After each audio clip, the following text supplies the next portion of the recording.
a disparidade é gigantesca. O Jack Grealish, eu já disse antes, é um jogadorzinho enjoadinho, pagaram muito caro para ele, na minha opinião. Ele parece até um ator daquela minissérie Stranger Things. Nem parece jogador de futebol, com a sua panturrilha aparecendo, né? Com o meiãozinho baixo, todo mascaradinho. Tem um estilo até um pouco afeminado.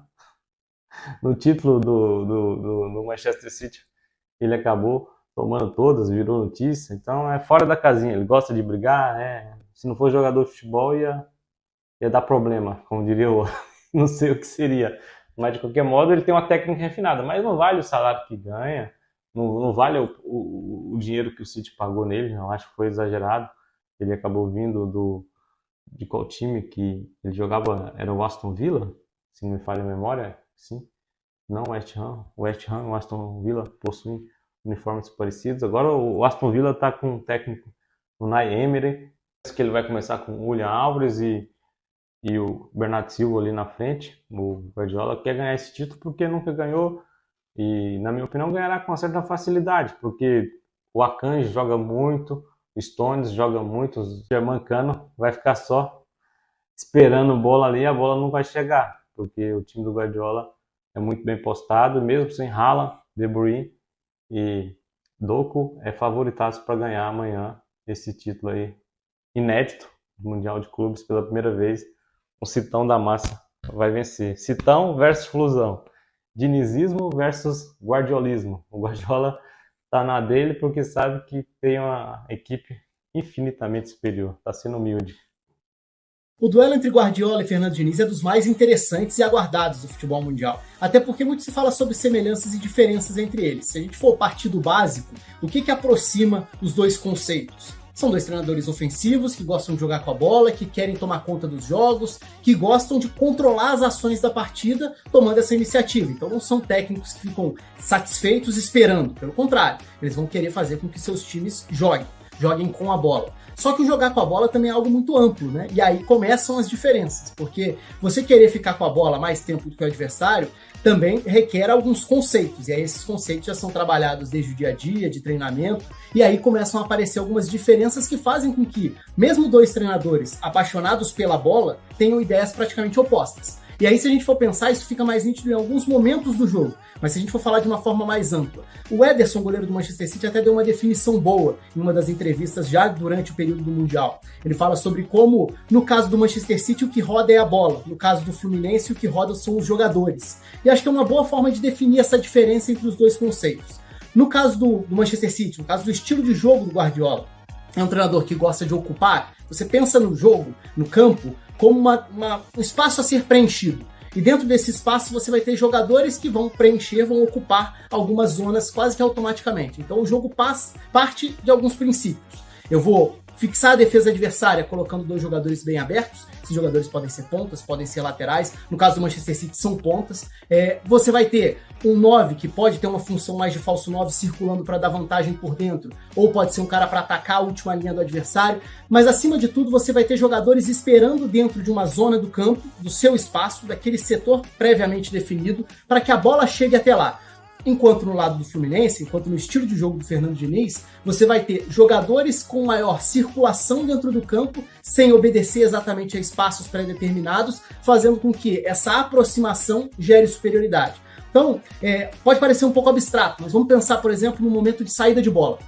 No Manchester City, a saída de bola é dos zagueiros, é dos jogadores da primeira linha. O restante do time fica à frente da linha da bola, joga mais adiantado. O jogador espera que a bola chegue até lá, sabendo que com o time espalhado em campo de uma forma pré-estabelecida, a bola vai chegar até lá. No caso do Fluminense, nos times do Diniz como um todo, os jogadores vão participar muito mais dessa saída. Então a gente vai ver volantes, meias, às vezes até atacantes voltando para receber essa bola na grande área, vindo receber a bola e gerando uma rotação interessante que faz com que zagueiros abram, volantes baixem, meias procurem a saída de bola. Em tiro de meta, quantas vezes a gente não vê o Ganso, por exemplo, indo receber a bola dentro da própria área? É diferente do modelo de jogo do Guardiola. Isso também fica nítido, eu estou falando no primeiro momento, no princípio da saída de bola, mas também fica nítido quando a gente fala em ocupação do último terço ali, já presente no campo de ataque. O time do Guardiola vai ter um desenho muito mais nítido de ser definido, com os jogadores todos ocupando o campo, espalhados, os jogadores que vão abrir a defesa adversária, vão fixar os laterais, por exemplo, os jogadores que por dentro vão dar opções de passe, um primeiro volante como o Rodri sendo fundamental nessa saída de bola junto com os zagueiros. Aí, alternâncias e os trabalhos do Guardiola são diferentes entre si também, se a gente pensar desde Barcelona, Bayern, agora com o Manchester City já há muito tempo, são muitas as transformações. O City de 2023, por exemplo, é o City em que os zagueiros fazem essa saída se projetando por dentro. Os laterais são mais defensivos, eles ficam um pouco mais na base. Então isso já é diferente. O Guardiola usou no Bayern laterais que armavam por dentro. O Guardiola no Barcelona tinha um Daniel Alves que virava ponta. Tudo isso se transforma ao longo do tempo de acordo com as características e as ideias do treinador. Mas no caso do Diniz, por exemplo, no Fluminense, a ideia já é não ter os jogadores espalhados de uma forma mais simétrica em campo, e sim aproximar o setor da bola. O Keno é o ponta pela esquerda, o Arias é o ponta pela direita, mas nada impede que eles façam uma mesma jogada com todos caindo pelo lado direito ou pelo lado esquerdo. Isso tem ficado nítido até no início de trabalho do Diniz na seleção brasileira também. Então essa ocupação dos espaços, ela é muito diferente. No City a gente vai ver jogadores ocupando espaços mais definidos. No Fluminense, a gente vai ver um time que tenta se aproximar para progredir a partir disso. 2, 3, 4, 5 jogadores mais perto da bola. Enquanto no City a gente vai ver o ponta bem aberto de um lado, um ponta mais aberto do outro, os meias ocupando essa faixa central. E o que esperar de um duelo entre Fluminense e Manchester City? É difícil prever muita coisa, até porque jogo em confronto só abre muito mais as possibilidades. Mas é evidente que não é uma exclusividade de 2023. Se a gente olha para o cenário atual do futebol mundial, é lógico que o favoritismo é do campeão europeu, é lógico que existe um degrau considerável entre o nível das equipes, seja um nível individual ou um nível coletivo. É claro que existe uma enorme curiosidade para ver até que ponto o Fluminense vai ser corajoso e vai conseguir executar bem a sua estratégia contra um time de um nível superior como é o Manchester City. Mas aí também tá o grande ponto do jogo.